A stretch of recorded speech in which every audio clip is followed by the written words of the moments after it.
नमस्कार, मैं हूं शुभ मिश्रा और आप सभी दर्शकों का अन्नदाता कार्यक्रम में स्वागत करती हूं। हमारे देश का किसान जन का पोषक है, वह श्रम का देवता है, अन्नदाता है और उसमें ही भारत की आत्मा निवास करती है। ऐसे ही किसानों की प्रगति के लिए हम खेती बाड़ी से जुड़ी हुई बहुत सी नई लाभकारी जानकारियां हर रोज सुबह लेकर आते हैं। तो चलिए कार्यक्रम शुरू करने से पहले देखते हैं क्या है आज अन्नदाता में। पेड़ी ट्रांसप्लांटर से धान की रोपाई करना है काफी आसान।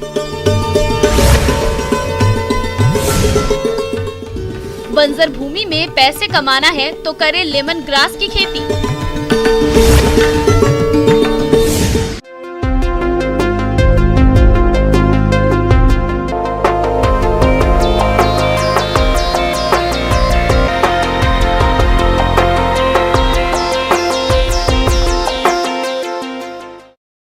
अपने राज्य में धान की खेती श्रीगंगानगर, हनुमानगढ़, कोटा, बूंदी जिलों में बड़े पैमाने पर की जाती है और किसान धान की रोपाई मजदूरों से करवाते हैं, जिससे समय और श्रम अधिक लगता है।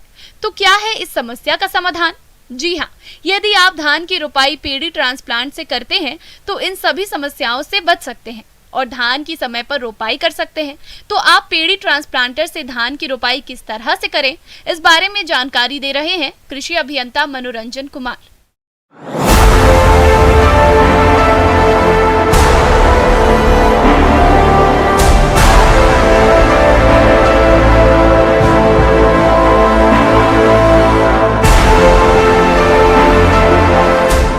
जी, जैसा कि किसान भाई हम लोग देख रहे हैं कि धान लगने की समय आ गई है और धान के लिए जो हमारे जो भारतवर्ष में यंत्र है वो हमारा है, एक तो 8 रो राइडिंग टाइप ट्रांसप्लांटर है, 4 row walk behind type paddy transplanter है और तीसरा हमारा ड्रम सीडर है जिससे कि हम लोग करते हैं, और वो 4 रो एक मैनुअल ऑपरेटेड राइस ट्रांसप्लांटर भी है जिससे कि हम लोग धान की बुआई कर सकते हैं। इसके लिए जो 4 रो और 8 रो और वॉक बिहाइंड जो हमारा पैडी ट्रांसप्लांटर है उस पे हम लोग जो नर्सरी तैयार करते हैं वो डेपोग मेथड से तैयार करते हैं, वो पन्नी पे तैयार करते हैं और पन्नी पे तैयार करने की विधि आप लोग जान रहे होंगे।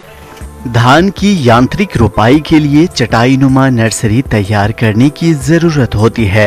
यंत्र से धान की अच्छी रोपाई मुख्य रूप से चटाईनुमा पौध की गुणवत्ता पर निर्भर करती है, इसलिए अच्छी चटाईनुमा पौध तैयार करना जरूरी है। इसके लिए सबसे पहले स्वस्थ बीज का चयन करें, फिर बीज को पानी में भिगोकर गीली बोरी को 24 घंटे तक ढक रखें। जब बीज अंकुरित हो जाए और जड़ का शुरुआती भाग दिखाई देने लगे तब नर्सरी बेड में बीजों की रोपाई करें। नर्सरी बेड तैयार करने के लिए आमतौर पर गोबर की खाद या वर्मी कंपोस्ट 1:3 अनुपात में मिट्टी में मिलाया जाता है। बीज को नर्सरी में बोने के बाद पौध में 18 से 23 दिनों में 3 से 4 पत्तियां आ जाती हैं, तब धान की रोपाई कर सकते हैं। इसके लिए तैयार पौध को सावधानी पूर्वक यंत्र प्लेटों के आकार का काटा जाता है। खेत की तैयारी सामान्य तौर पर पडलिंग करके की जाती है। मचाई करने के बाद मिट्टी के कणों को स्थिर होने के लिए 24 या 36 घंटे या आवश्यकता अनुसार छोड़ दें, जिससे ऊपरी सतह हल्की सख्त हो जाए। इसके बाद यंत्र से रोपाई करें। तैयार खेत में लगभग 1 से 2 इंच तक पानी रहना चाहिए ताकि यंत्र आसानी से चल सके और रोपाई का काम सुगमता से हो सके। खेत में अधिक पानी होने पर और अधिक गहराई तक जुताई करने पर यंत्र को चलाने में कठिनाई होती है। चटाईनुमा पौध को प्लेट में रखने की विधि। चटाईनुमा पौध को ठीक से उठाया जाना चाहिए ताकि इसे मशीन की प्लेट में ठीक से बिना टूटे हुए रखा जा सके। चटाईनुमा पौधे को प्लेट में आसानी से सरकते हुए प्रवेश कराना चाहिए। जब प्लेट में पौध आधी रह जाए तो प्लेट का पौध से पुनः भर दिया जाता है, जिससे पौध से पौध की दूरी एक समान बनी रहती है।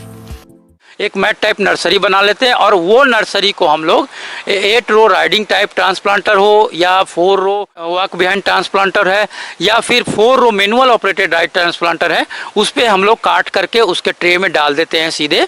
आप देखेंगे मैट टाइप नर्सरी हम लोग तैयार करते हैं, उसके जो नीचे जड़ में गुच्छे बने रहते हैं उसको उठा करके हम लोग उस पर काटते जाते हैं, स्लाइस फॉर्म में काटते हैं। स्लाइस फॉर्म में काट करके उसके ट्रे में डाल देते हैं। ट्रे में डालने के बाद हम लोग कदवा, जैसे हम लोग पुरानी विधि से कदवा करते हैं ज़मीन का, वैसे कदवा कर लेते हैं। कदवा करने के बाद उसमें हम लोग जो ट्रांसप्लांटर पे बिजरा को रख लेते हैं और एक ट्रे भी बना रहता है जिसपे कि ट्रांसप्लांटर रोपने के लिए अलग रखना है, और कुछ रख लेते हैं कि जैसे खेत के बीच में अगर ख़त्म हो गया तो हम लोग वहाँ से उसको डाल लेते हैं। और आप करीब 2.5 से 3 किलोमीटर प्रति आवर के हिसाब से आप कदवा किया हुआ खेत में चलाएंगे। इससे हमारा आराम से बुआई, इससे हमारा row to row, plant to plant distance maintain करता है, जिससे कि हमारे जो यील्ड है वो काफ़ी अच्छी होती है। और हमारे किसान भाई जो अभी श्रम जो लगता है वो इस पे करीब 40 से 50% तक हम कम कर सकते हैं। ये मशीन के द्वारा अगर हम बुआई करते हैं तो हम श्रम पे काफ़ी कंट्रोल कर सकते हैं। इन यंत्र की कीमत अलग अलग होती है, जो कि इनकी कतारों और इंजन की क्षमता पर निर्भर करती है। अगर अनुमानित कीमत की बात करें तो हस्त चालित रोपाई यंत्र की कीमत लगभग 8 से 10 हजार रुपए होती है, जो कि 2 से 4 कतारों में रोपाई करता है। वहीं शक्ति चालित रोपाई यंत्र कीमत 2,60,000 से 4 लाख रुपए तक हो सकती है। अगर आप चला लिए तो उसकी रख रखाव करना बहुत ज़रूरी है। जैसे ही आप खेत में बुआई करके आते हैं तो आप अगर सीधी तरह, अगर आपके पास कुआं है या फिर नहर है, जहाँ भी है, तो आप बाल्टी से पानी लेकर के सीधी तरह उस पर मार दें, जिससे कि मिट्टी को हटा दें। मिट्टी को हट जाने से क्या होता है, मिट्टी में नमी रहता है।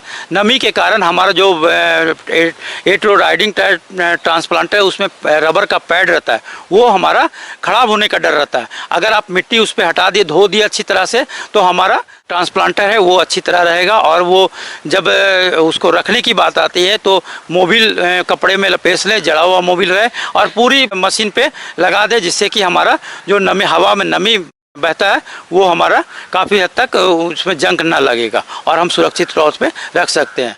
इस पे काफ़ी सब्सिडी हमारे सरकार ने दे रखी है, केंद्र सरकार ने भी इस पे काफ़ी कुछ सब्सिडी दे रखे हैं। और अगर आप किसान भाई अगर आप परचेज नहीं करना चाहते हैं तो हमारे नज़दीक के जो भी कस्टम हायरिंग सेंटर है वहाँ से पता करके आप ले सकते हैं और इसका व्यवहार कर सकते हैं। किसान भाई, और ब्रेक के बाद आप सभी दर्शकों का अन्नदाता में स्वागत है। चलिए अब रुक करते हैं अगली कड़ी की ओर। लेमन ग्रास ऐसी फसल है जो कि एंटीऑक्सीडेंट और विटामिन सी का सबसे बेहतर सोर्स है। लेमन ग्रास ऑयल का सबसे ज्यादा इस्तेमाल परफ्यूम और कॉस्मेटिक उद्योग में होता है।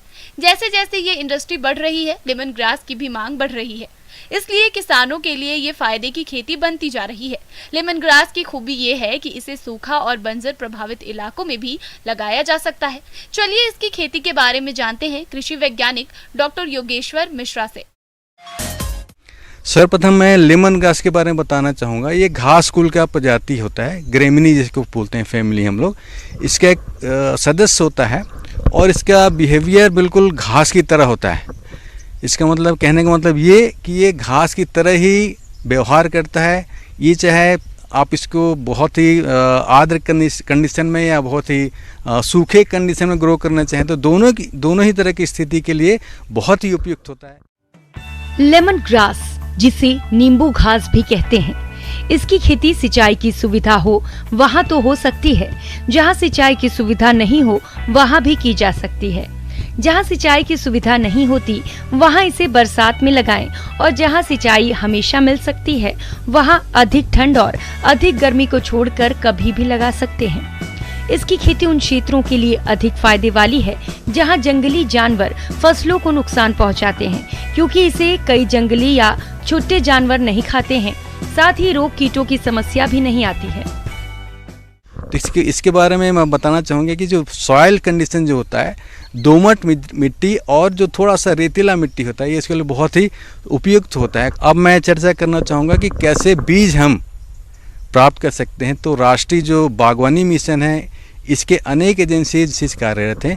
इनके माध्यम से आज इसके जो उन्नत प्रजाति है, जो कि सीमेप लखनऊ ने डेवलप किया हुआ है, रोजा करके एक वैरायटी है, हरित करके, ऐसे अनेक 2-3 प्रजाति विकसित की है, जिसके अंदर ऑयल का कंटेंट बहुत अच्छा होता है। तो इस तरह से कृषक बंधु जो हैं चाहे तो ऐसी एजेंसी से संपर्क करके इसके बीज को प्राप्त कर सकते हैं। आइए अब लेमन ग्रास के उपयोग के बारे में जान लें। इसके तेल से नींबू की तरह विशेष खुशबू आती है, जिसका प्रयोग दवाओं में, अच्छे स्टैंडर्ड का परफ्यूम बनाने में, सौंदर्य प्रसाधनों में और साबुन का निर्माण में किया जाता है। इसके अलावा इसके डंठल का भी निर्यात होता है। इसकी बाजार व्यवस्था की जानकारी के लिए आप नजदीकी कृषि विभाग में संपर्क करके ही इसकी खेती करें, जिससे आपको किसी तरह की परेशानी नहीं हो और आपका उत्पाद आसानी से बिक जाए। तो उसकी खेती करने के लिए हमको करीब करीब 1 हेक्टेयर में कम से 4 या 5 किलो सीड की आवश्यकता होती है, बीज की आवश्यकता होती है। और बीज को हम पहले नर्सरी में ऐसी नर्सरी बेड लगा करके इसका छोटा पौधा तैयार कर सकते हैं और इस तरह से उगाए गए पौधे को हम खेतों में ले जा करके कम से कम 2 या 2.5 मीटर के स्पेसिंग पे हम इसको पूरे सघन रूप से इसको लगा सकते हैं। तो इस तरह से कम 1 हेक्टेयर क्षेत्र में आपको 35 से 40 हज़ार पौधे जो है आराम से लगाए जा सकते हैं। इसकी खेती सिंचित, असिंचित क्षेत्रों के अलावा सूखा, ऊसर और ढलान वाले खेतों में कर सकते हैं। इसकी खेती के लिए पुरानी फसल से स्लिप लिया जाता है और इसकी रोपाई की जाती है। 1 हेक्टेयर में लगभग 60,000 स्लिप्स लगते हैं। लाइन से लाइन की दूरी 45 सेंटीमीटर और पौध से पौध की दूरी 30 सेंटीमीटर रखते हुए इसकी रोपाई करते हैं। रोपाई से पहले खेत की तैयारी के समय गोबर की खाद या वर्मी कंपोस्ट डालें। अन्य रासायनिक उर्वरकों का प्रयोग नहीं करें। अगर कंपोस्ट खाद उपलब्ध न हो तो उस दिशा में रासायनिक खादों का प्रयोग करना पड़ेगा। रोपाई के बाद अगर बरसात का दिन नहीं है तो शुरुआत में सिंचाई करनी होगी। इस तरह से आपकी फसल 5 से 6 माह के बाद कटाई के लिए तैयार हो जाएगी। इससे कटाई किस तरह से करें? तो प्रथम बार जब आप रोपण करते हैं उसके बाद कम से कम 3 या 4 में जो प्रथम कटाई होती है वो 3 से 4 महीने के बाद होती है। 3 से 4 महीने तो आप कटाई कर सकते हैं। उसके कटाई के लिए है कि कम से कम ऊपर 2 या 3 सेंटीमीटर हमको ऊपर छोड़ना पड़ता है, ठीक है, ताकि आने वाले समय में फिर वो एरिया जो है अच्छा पूरा भर जाए आपका खेत पूरी तरह से। तो इस तरह से 3 या 4 कटाई 1 साल के अंदर में हम कर सकते हैं और प्रति कटाई से कम 8 या 10 टन जो है प्रति हेक्टेयर उपज मीन्स लेमन ग्रास जो घास होता है वो हम तैयार कर सकते हैं। और इसको काट करके हम इसको एक सूखे एरिया में हम इसको सुखाते हैं, एक ड्राई एरिया में जो कि इनके शेडेड होता है, छायादार जगह पर इसको सुखाया जाता है। और यहाँ से फिर इसको जो आसवन करने वाला जो यूनिट है, डिस्टिलेशन यूनिट, वहाँ पर इसको सप्लाई किया जाता है। इसकी खेती में एक बात का और ध्यान रखना होगा कि आपके क्षेत्र में तेल निकालने की मशीन उपलब्ध हो, या आप चाहें तो किसानों का समूह बनाकर तेल निकालने वाली इकाई भी लगा सकते हैं। इसमें वही आसवन इकाई प्रयोग में लाई जाती है जो मेंथा के लिए प्रयोग होती है। इस तरह से हम देखेंगे कि प्रति हेक्टेयर आप 3 या 4 बार कटाई करेंगे, प्रति हेक्टेयर 3.5 से 4 लाख जो इसका रेट चला हुआ है 1500 रुपये पर लीटर इसके ऑयल का रेट होता है। तो इस तरह से कम हम 1 हेक्टेयर में 3.5 से 4 लाख रुपए का उपज हम निकाल सकते हैं। तो ये पूरा एक प्रोसेस होता है। इसके माध्यम से मैंने आपको समझाने की कोशिश की किस तरह से लेमन ग्रास की प्रजाति का आप खेती कर सकते हैं, किस तरह से इसको आय अर्जित करके आप अपने आर्थिक स्थिति में सुधार ला सकते हैं। बहुत बहुत धन्यवाद। आगे और भी है खेती बाड़ी से जुड़ी हुई बहुत सी रोचक जानकारियां, पर यहां पर रुकेंगे एक और छोटे से ब्रेक के लिए और जल्द हाजिर होंगे। और ब्रेक के बाद एक बार फिर से आप सभी दर्शकों का अन्नदाता कार्यक्रम में स्वागत है। बढ़ते हैं अगली प्रस्तुति की ओर। और मौसम के अनुसार प्रबंधनों पर ही टिकी है आपकी खेती बाड़ी, इसलिए मौसम पूर्वानुमान और उस पर आधारित साप्ताहिक कृषि सलाह इस प्रकार है। ग्रामीण कृषि मौसम सेवा, भारत मौसम विज्ञान विभाग, रेपसीड मस्टर्ड राष्ट्रीय अनुसंधान केंद्र, सेवर भरतपुर द्वारा भेजे गए मौसम पूर्वानुमान रिपोर्ट के आधार पर जिला भरतपुर और इससे लगे जिलों के किसान भाइयों को सलाह दी जाती है कि आगामी 2 दिनों के दौरान बादल छाए रहने की संभावना है। हल्की से मध्यम वर्षा होने की संभावना है। आगामी 2 दिनों के दौरान अधिकतम तापमान 35 से 36 डिग्री सेल्सियस और न्यूनतम तापमान 29 से 30 डिग्री सेल्सियस रहने की संभावना है। ऐसे में इन क्षेत्रों के किसान भाइयों को सलाह दी जाती है कि बाजरा, ज्वार, मक्का, मोठ और ग्वार आदि खरीफ फसलों की बुआई के लिए भूमि तैयार करें और बीज को उपचार के बाद बोना चाहिए। वर्षा जल संचयन के लिए खेत का तालाब या प्लास्टिक की पानी की टंकी का निर्माण करें। फलों के बगीचों में खोदे गए गड्ढों में खाद और उर्वरक का मिश्रण भरें और बारिश होने पर रोपण का कार्य करें। बाजरा की बुआई के लिए खेत तैयारी कर लेवें और बुआई के लिए 4 किलोग्राम प्रति हेक्टेयर की दर से बीज पर्याप्त है। बीज को 3 ग्राम थायरम प्रति किलोग्राम बीज की दर से उपचारित करने के बाद एजोटोबैक्टर कल्चर से उपचारित करके बुआई करें। 1 हेक्टेयर में बुआई के लिए 2 से 3 पैकेट कल्चर पर्याप्त है। कतार से कतार की दूरी 40 से 45 सेंटीमीटर रखें। तिल की बुआई के लिए उपयुक्त किस्मों में RT 351, RT 346 है। उड़द की उन्नत किस्मों में प्रताप उड़द 1, मुकुंदरा उड़द 2, पंत उड़द 31, पंत उड़द 19 और KU 96-3 बोएं। उड़द की फसल में खरपतवारों के नियंत्रण के लिए अंकुरण से पहले पेंडिमेथिलिन 30 EC दवा की 1 किलोग्राम सक्रिय संघटक प्रति हेक्टेयर की दर से छिड़काव करें। ब्लैक क्वार्टर यानी लंगड़ी बुखार और गलघोटू रोग से पशुओं को बचाने के लिए टीकाकरण करवाएं। पशुओं के संपूर्ण पोषण के लिए प्रतिदिन 40 से 50 ग्राम खनिज मिश्रण अवश्य दें।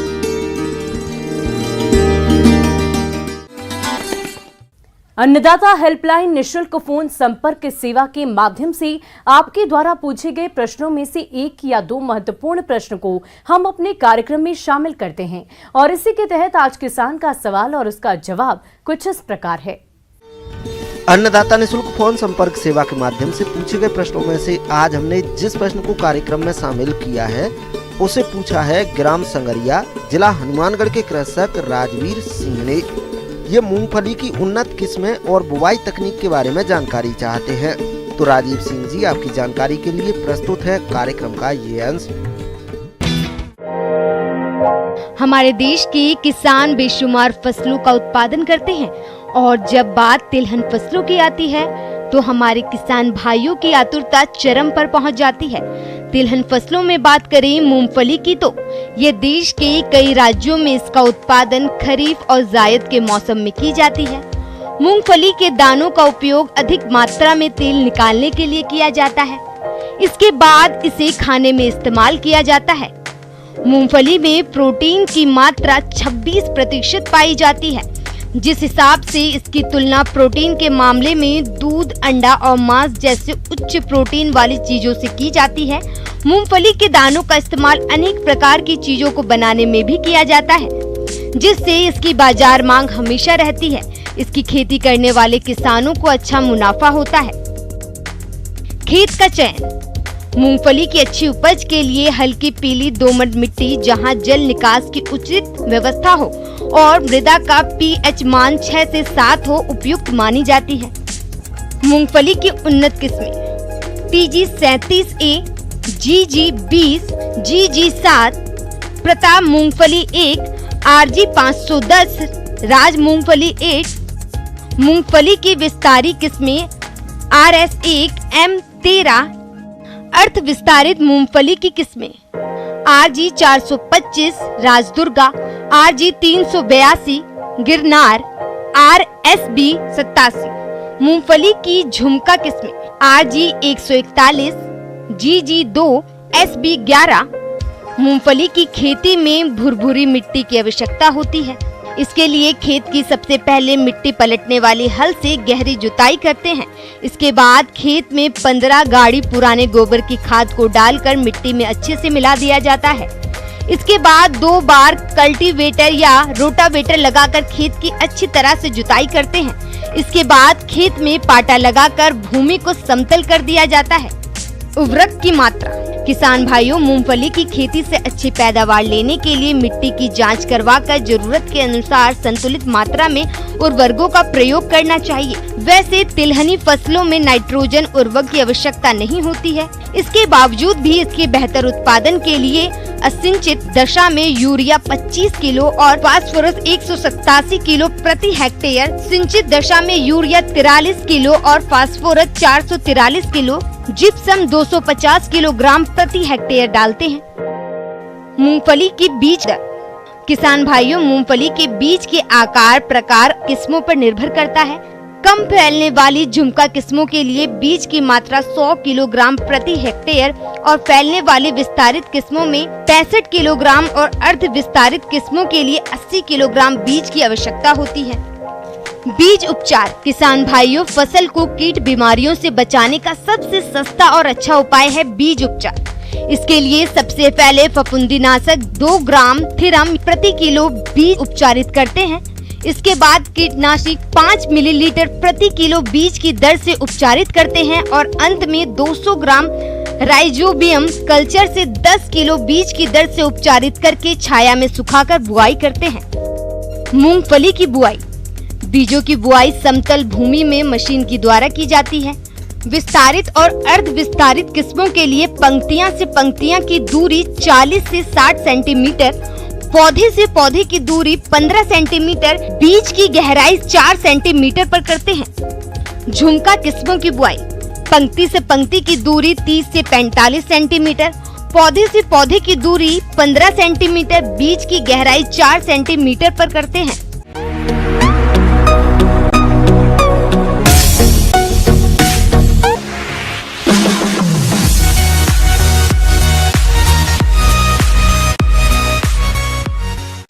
और आइए अब एक नजर डालते हैं राज्य की कुछ चुनी हुई मंडियों के प्रमुख फसलों के बाजार भाव पर।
किसान भाइयों, अन्नदाता आपकी सेवा के लिए संकल्परत है। कृषि संबंधित समस्या और सुझाव के लिए आप हमें इस पते पर संपर्क कर सकते हैं।